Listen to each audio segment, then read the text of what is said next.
All right, so welcome everyone to today's Alternative Learning Summit.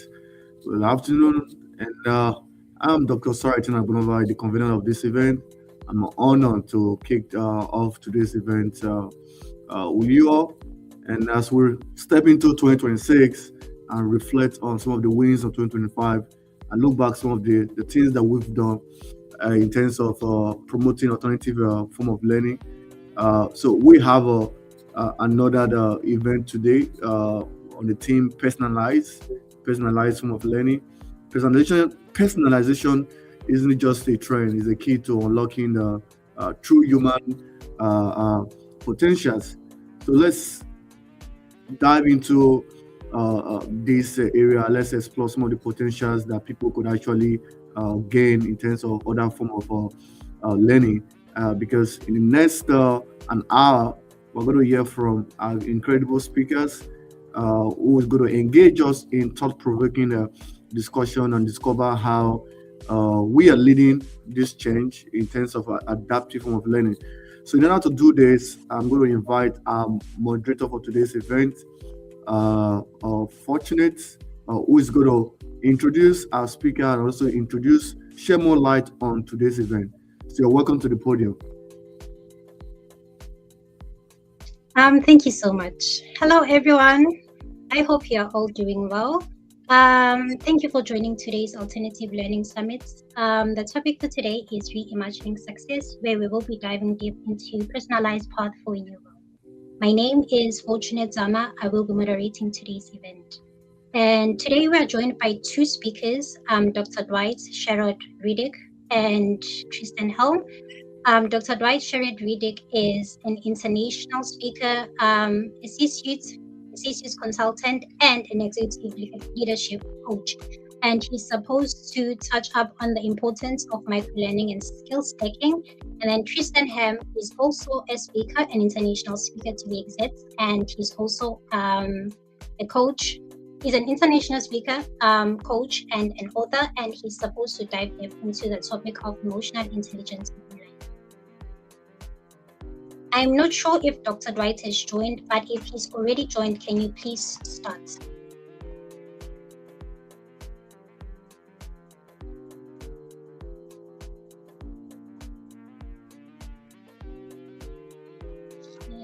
I think we need to go over to the next speaker. It's not here yet. Okay. It seems like Dr. Dwight is not present, so can you please take over, Tristan, please? Hello, how are you guys doing? We're good. Hello. Good. Thank you so much. Again, it is truly an honor. I do appreciate the invitation to come speak. You're welcome. So, have we started, or do I need to speak? Yeah. Oh, I apologize. I was under the impression I was the second speaker, so I thought I was just supposed to come on and say hello. So, I have been asked. I've been fortunate to be asked and requested to speak by Fortunate on emotional intelligence, and it's a very important topic of mine. Something I'm very passionate about because I've learned the more you're aware and of your emotions, the more you're able to respond appropriately. A lot of mistakes that we make and things that we do are generally surfaced around an emotional reaction. How I feel dictates how I respond. And so whenever we add emotional intelligence to the factor, it actually helps us to pause and to be aware of what I'm dealing with so that way I can respond appropriately. And it's definitely one of those topics that it's easy to talk about. It's easy to almost even acknowledge that it's needed, but very seldom is it just easy to, okay, well, now I have emotional intelligence, right? It's kind of like any other type of intelligence. It takes a lot of time. It takes a lot of patience and a lot of grace to be able to understand what your body is telling you and what it's saying. And one of the most important things that I've learned when it comes to emotional intelligence is learning how to listen, but not obey. I don't follow my heart. I don't listen to my brain. I have the authority to decide if I'm going to do something with how I feel. if I'm going to do something with these intrusive thoughts, right? I may have anxiety, but that doesn't mean everything is necessarily bad, right? Mhm. I may feel depression. That's fine. There's nothing wrong with feeling sad, but that doesn't mean I have to do something about it, right? And the more I remove myself from that instant gratification, that desire to do something because of how I feel, the more it helps me to sit in that emotion and acknowledge, oh, this is where this comes from. And throughout our life, especially whenever we're young, our brains are just being wired around the circumstances and the atmosphere, whether it be the parents, the teacher, siblings, aunts, uncles, grandma, grandpa, and it's all framing our mind according to how we're going to operate later on. One of the downfalls to that is we don't get to dictate who our parents are, how we're raised. We don't decide how we're taught or even what we're taught.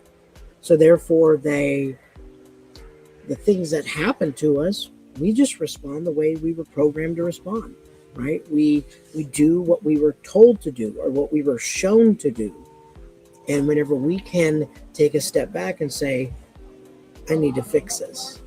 I'm going to rewire my way of thinking. I'm going to acknowledge this is what this feeling means. This is what this is saying about me. It's not telling me what to do. So I've learned the most important thing when it comes to emotional intelligence is you need to learn what the emotion means. And emotions have a very good purpose in life. Emotions tell you, brace yourself, this is going to come as a shock. Emotions tell you how you feel. But that's it. It doesn't stop. It stops right there. It just says, hey, I feel sad. I feel happy. That's it. It doesn't tell you what's right, what's wrong. It doesn't tell you what's up, what's down. It doesn't tell you any truth. It just says, this is how I feel. And the brain chemistry, the way it works, is it just sends a neural pathway. It's going to get a little nerdy on you if this is okay. Is it just sends it to the body and says, chemicals, right? And it's just that. That's it.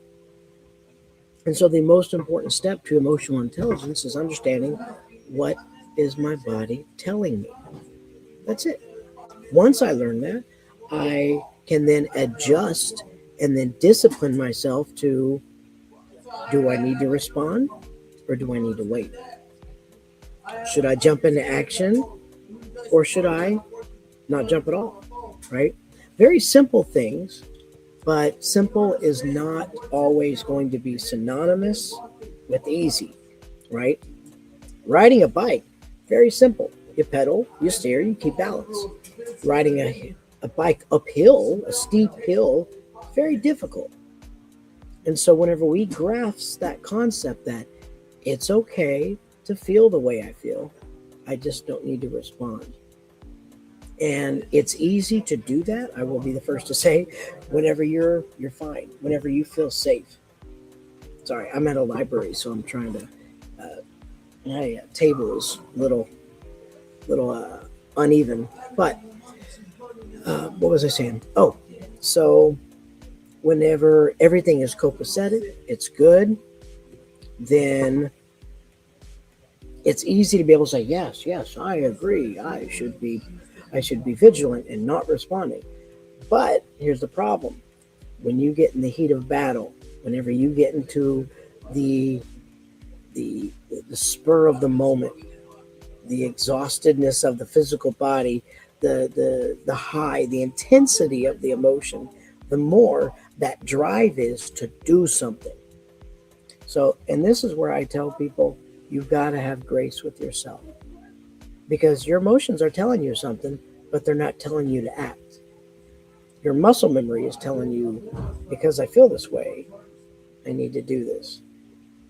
So whenever we, through repetitive things, repetitive training, I can actually teach myself to acknowledge how I feel,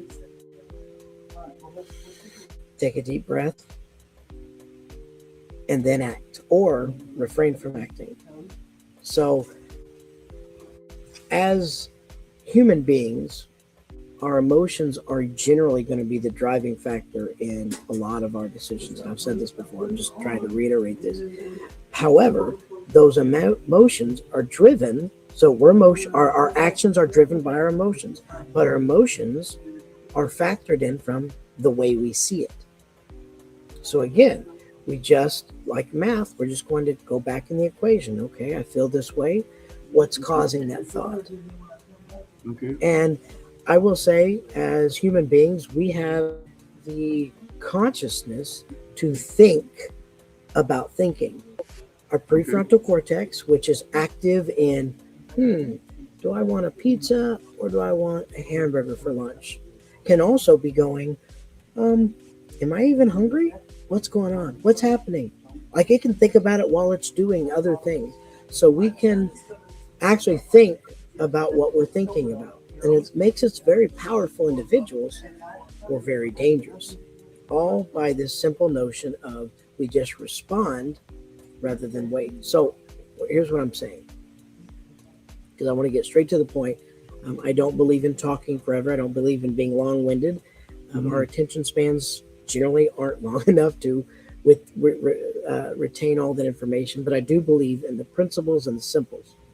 And the whole point in saying all that is understanding that you are allowed to feel whatever you feel, but you need to understand if that thinking is healthy. So just because I think it, just because I feel it, doesn't mean I have to do something. Okay. Does that make sense? Yeah. So it's just something that I have really become aware of. Oh, I'm in fight or flight. A lot of people understand that. Like, I'm in fight or flight. I'm feeling this intensity of, I got to do something to protect myself. Mm-hmm. And the more that we jump into this vigilancy of being very careful and say, okay, well, I feel this way, but does that mean I need to do something? So again, I mean, technically we could talk about this all day long, but it really boils down to, what is the emotion?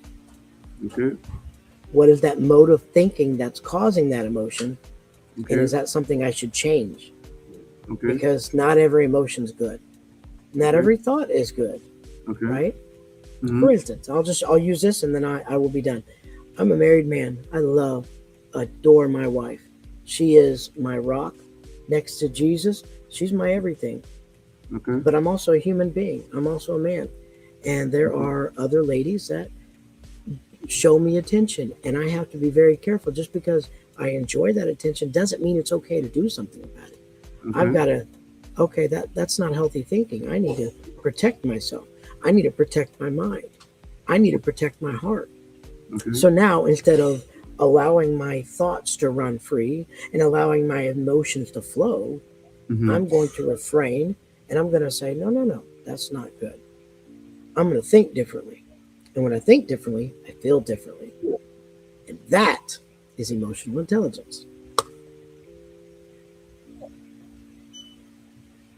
Thank you so much. Thank you so much, Tristan, for what you touched upon. And I'm so sorry for leaving my head and talk about outage issue. I love how you outlined emotional intelligence and LinkedIn and how you're supposed to think. Because some people think just because you're feeling this way, this is how you're supposed to think. And I believe that's what hinders people from being successful. For example, some people get anxious, which is a feeling. As a result, they stop chasing their dreams. So is there anything else you'd like to share regarding today's topic that you think people nowadays are dealing with?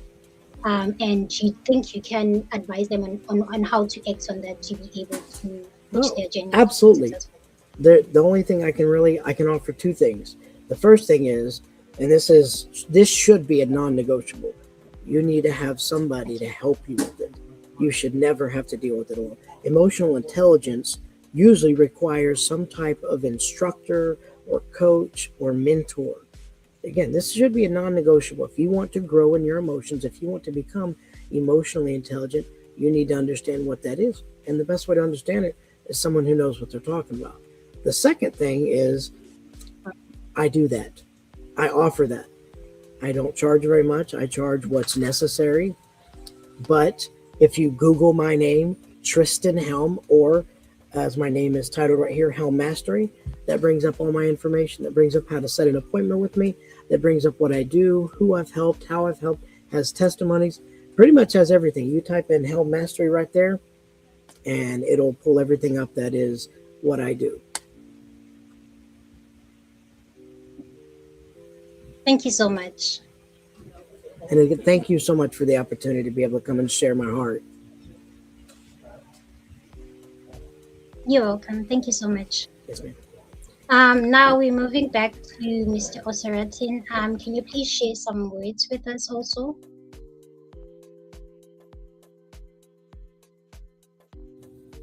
Yeah, I really agree with what Helen talked about, because emotional intelligence is very, very, very essential. It is something that everyone need to build on, and it's a process. It's not something you just have over the night. It's something that you need to grow in, and the best way for you to grow in it is for you to have interaction with people, have the opportunity to relate with people. You cannot say that I went to a boot camp or took a course on emotional intelligence, so it therefore means that you're not emotionally intelligent. No, it is practical oriented. It is something that you need to be doing often, because you're relating with people, diverse people, and looking at the age where we have AI, artificial intelligence, and all of that, there comes a point where emotional intelligence becomes a very important commodity for the world to live up to, because these machines still needs someone who has the ability to manage several emotions in order to get the desired result. So this is something that everyone should build on, because it's very important. Like our speaker talked about, even relating with loved ones, your spouse, your children, your friends, family, brothers, sisters, and all of that. You need some level of emotional intelligence. You need to build on it. I'm actually writing a book on that, emotional intelligence, how people could actually. I have a previous book on it. I'm writing another book just to expand on how people who want to go into business could actually benefit from it, because every day you relate with people, and everyone cannot be like you. You need to deal with people case by case. So your ability to have a good mastering of interacting with these people and able to still get the same desired result that you want from everyone, it is a big deal. Not everybody has that opportunity. So people come to various events or places, and they are faced with diverse type of persons. They don't know how to go around it. So your ability to uh, exert your own skill set, which is emotional intelligence, and able to deal with these people, interact with them at their own level, to their own understanding. You are not trying to rule over them. You're not trying to subject yourself into their own space. We're trying to understand what keeps them going, what do they cherish, what makes them very unique, and try to have a good mastery of it. And before bringing even some of the things that you are even interested in, and when you put these things together, you merge it together, it's got that desired result you're looking out for in that person. You're able to get it because you took out time to understand the person, the level. It could be a child, it could be a young adult, it could be someone who's older and everything. You want to kind of understand this person, the personality trait. You want to see what keeps this person, what the motive behind this person's action, and all of that. Once you're able to understand all of this, thereafter you can now look at your outcome, what you want to get at the end of the day. And when you put that all this together, definitely you're able to get along with someone who people feel that this person, nah, you can't get along with it, this person is very difficult. But because you took out time to understand them, That's what, in my own opinion, the emotional intelligence you're already building. So it's a quotient. The way you have I was in a meeting earlier today, and uh, it was a meeting in a business, and the speaker talked about the success rate in the current business, that they usually go in for uh, people who are super smart, people who are like some of the nerds, some of those people who are super talented to come into the business cycle, and it's more like a business school where you have to train. It's called that they didn't do very well because why? These persons don't have the patience to deal with the diverse behaviors that these students or these learners who are trying to become an entrepreneur exhibit. So at the end of the day, discover that they prefer those who have been able to build their emotional intelligence, not just their intelligent quotient. People who are able to build their own emotional intelligence, and these are people they sought out for to be in their own business school, because these persons understand various behaviors in terms of, probably these learners are struggling with their family, they're having some social conflict at home and all of that, and they're bringing it to the classroom, they are bringing to the learning environment. But your intelligence, your IQ can only take you to a level where people will say, "Oh, wow, man, I've never heard this before." But can you deal with someone who is going through emotional distress, someone who is going through divorce, someone who's going through heartbreak, someone who's going through trauma, and all of that? These are things that throw people off balance, that make people feel as if they're no longer intelligent. Someone who is just, take for instance, someone who is going through some divorce. This person may be super intelligent, but at that point, some tasks that was so easy to execute may not be able to execute it, because why? Emotions are in there. So your ability to understand this emotion and talk the person out of it, and try to make the person see a brighter part of what they're doing, is a big deal. Not just you exerting what you've known. It goes beyond just what you know. You need to understand people. So that is my own opinion as regarding the subject. So, and I'm glad that our speaker talked more about it. And so, if you really want to learn more, I'm sure is a social media or a platform is out there. You can book our audience. You can book a one-on-one meeting with him, book a session with him, and try to learn more, because he's an expert in that area. But this is some of the things that I have to share as regarding emotional intelligence. So thank you very much, Thank you again. for sharing that with us. Thank We you. really You guys have appreciate a blessed day. Thank you.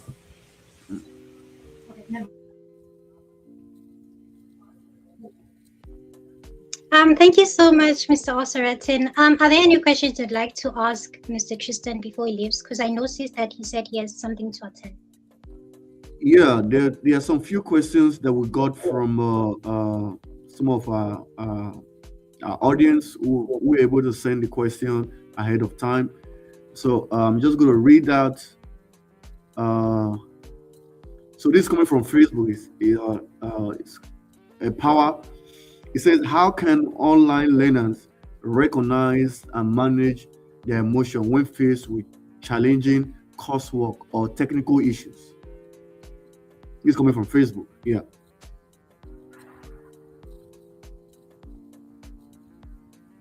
I think you're muted. You need to unmute yourself. Can you hear me now? Yeah, we can hear you now. Okay. Can you repeat the question? Oh, it says from Facebook, it said, how can online learners, those who are learning online, recognize and manage their emotions when faced with challenging coursework or technical issues? Well, I would say the best way to learn, obviously, is YouTube, and then finding that coach, especially when it comes to online, because I want to say the proof is in the pudding. You find out the people who are actually doing it, the people who are living what they teach, but definitely needing to find like a mentor, somebody to help coach you. And the beauty of technology is your resources actually, they open up. And so instead of it just being your inner circle or the people you talk to every day, you actually have instant access to anybody online. So I would say use the technology as a tool, and just begin researching, well, what does this emotion mean? Where did this come from? And then be able to have somebody who can speak into your life and speak very lovingly and compassionately, but be able to help you understand it before. And just again, give yourself grace. I cannot stress that enough.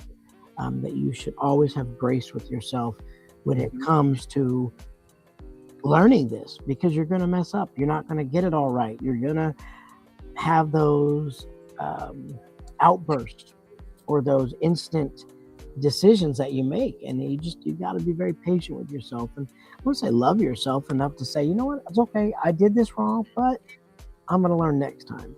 So just using technology to your advantage is what I would say, is finding somebody who can speak on that subject and help you understand it.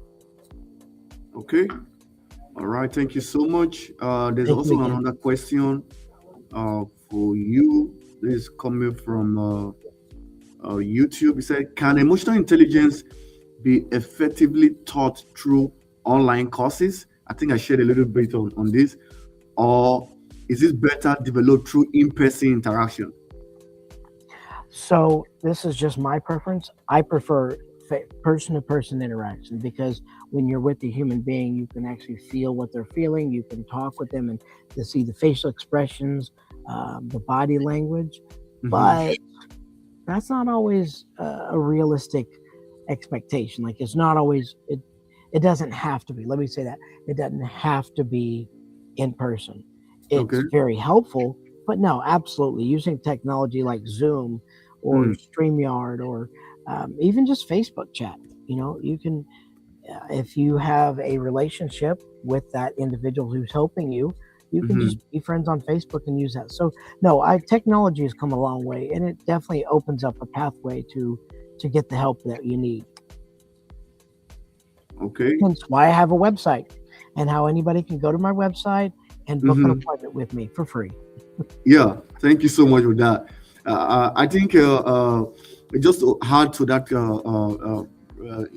response that you shared, I think you could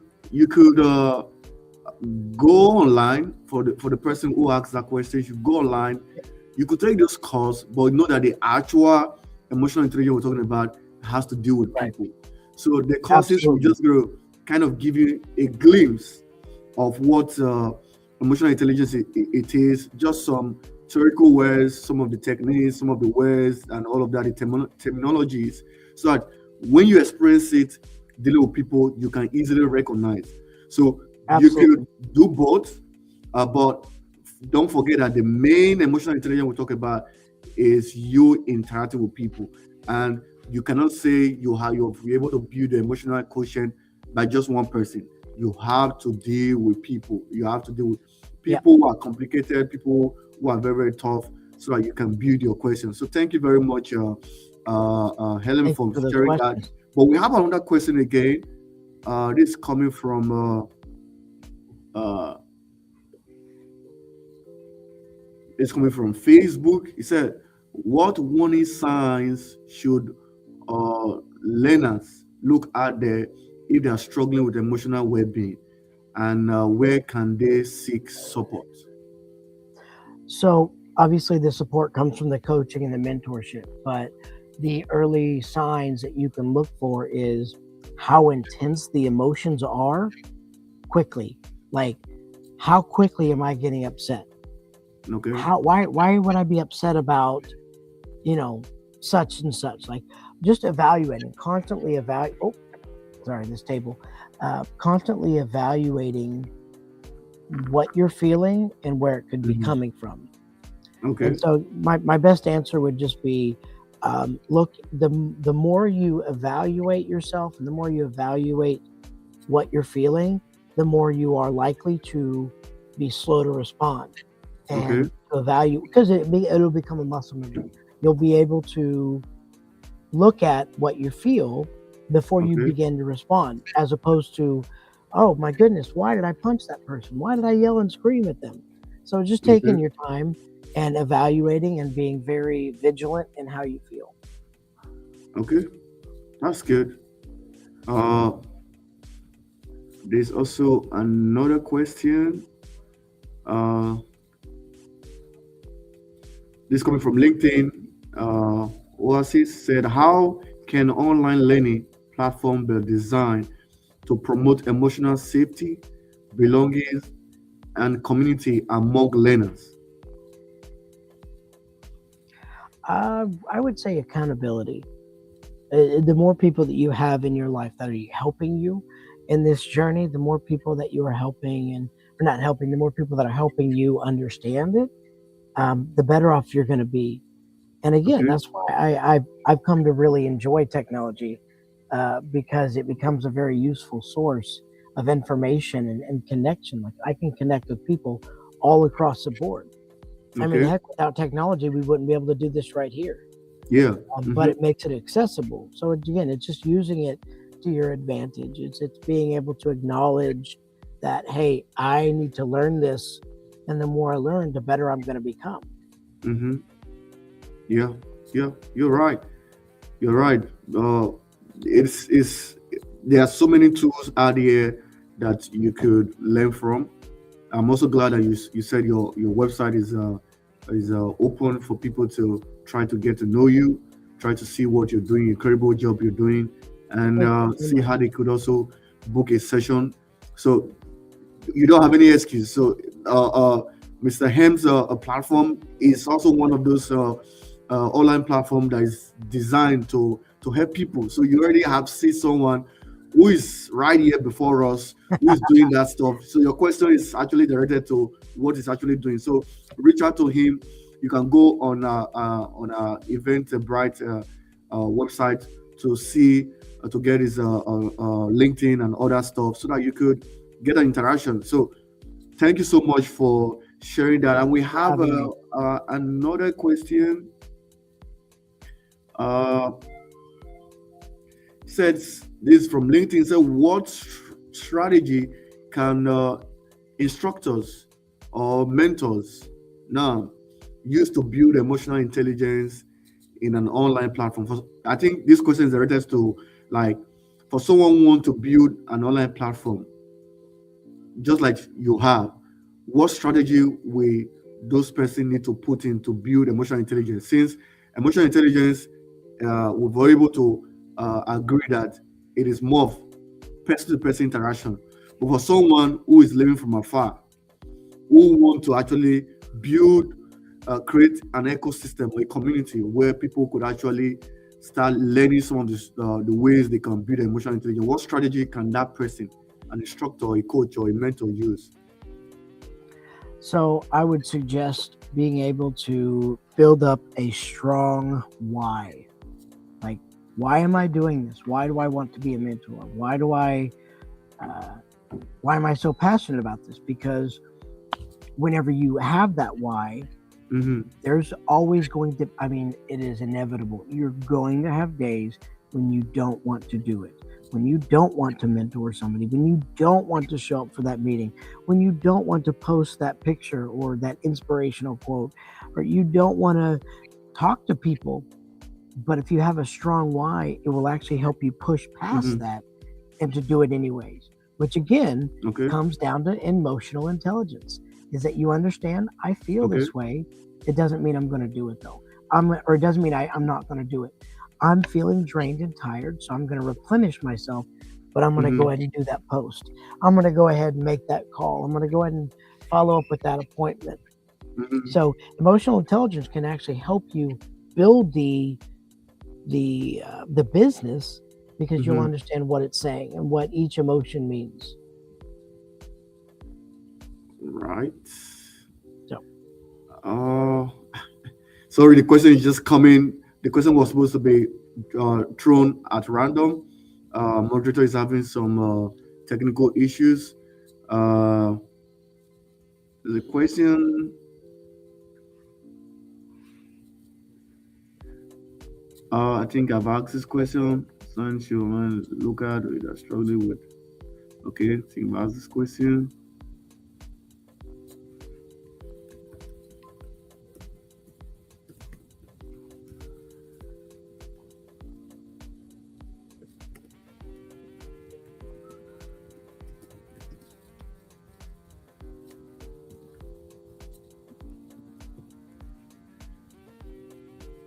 Okay, there's a question. It says, uh,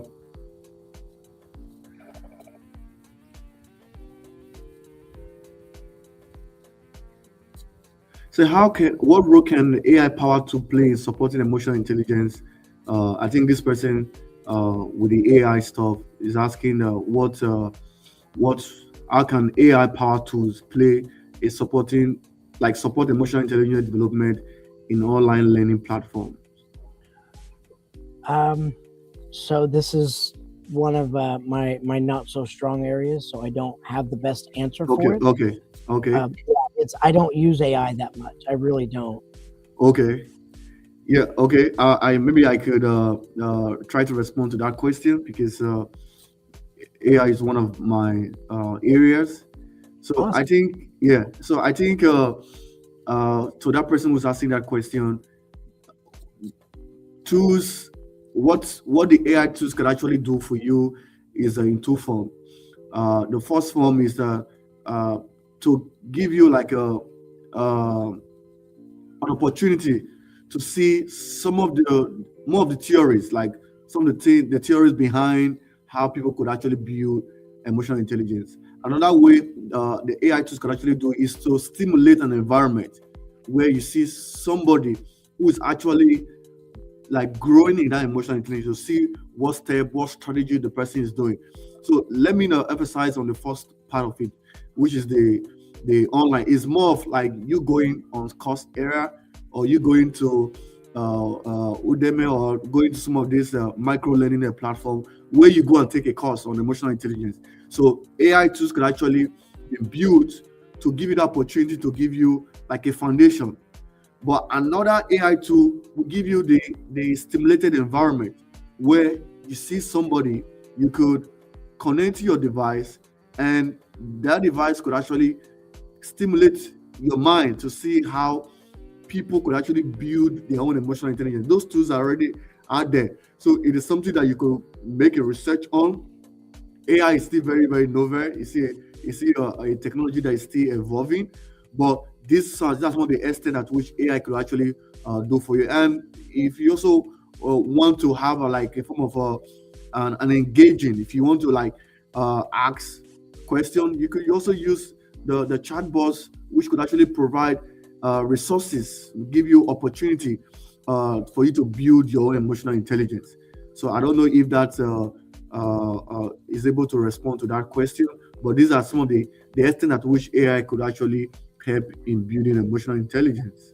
Made sense to me. It was a Hmm. good answer for me.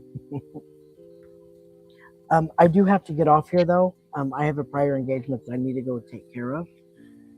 Okay, all right. So, like I was saying, moderator have some difficulties, and she was supposed to like introduce the other speakers and all of that, but we just have one more question, and Okay. that'll be a wrap for today. It said, how can online learners cultivate self-awareness, self-regulation when they are working independently? Because right now we not see a lot of people. I'm sure this question is coming from people who are working remotely. How can they also build their self-awareness and self-regulation while they are working remotely or independently? Patience. Lots and lots of patience. Practice whenever nobody's watching. Practice whenever you're by yourself at your house or wherever you're Mhm. at. Just take time to get to know yourself and practice. And that way, whenever you're out there in the workforce and you have those moments, you Mhm. can actually put that practice into work. So, yeah, again, be patient with yourself, but it takes a lot of practice. You got to continue to do it every single day and be aware of it. All right. So thank you very much for sharing that with us. Audience are really, really, really grateful for that. And so yeah. So that will be it with Helium, who have been incredible, who have shared a lot of stuff with us. And so I'm just going to quickly introduce some of the things that we have upcoming. We have some other events that are coming up. We have other things that we usually do. We have the podcast, we have the online TV broadcast where you could actually learn more about some of our speakers, even what has been shared so far. So that will be all for today. We actually have some technical difficulties. There's not enemy us to get to the mark that we usually have. But trust us, we're going to come in stronger in the coming months, and we're going to bring more exciting speakers for to join on today's our monthly event. So once again, thank you very much, our audience who joining the questions that were being asked, and that was incredible. And also thank you, our moderator, Fortunate, who have been able to pilot today's event. And I hope everyone have a great afternoon or evening or morning, depending on where you are joining from. So once again, thank you, and I hope you have a great day.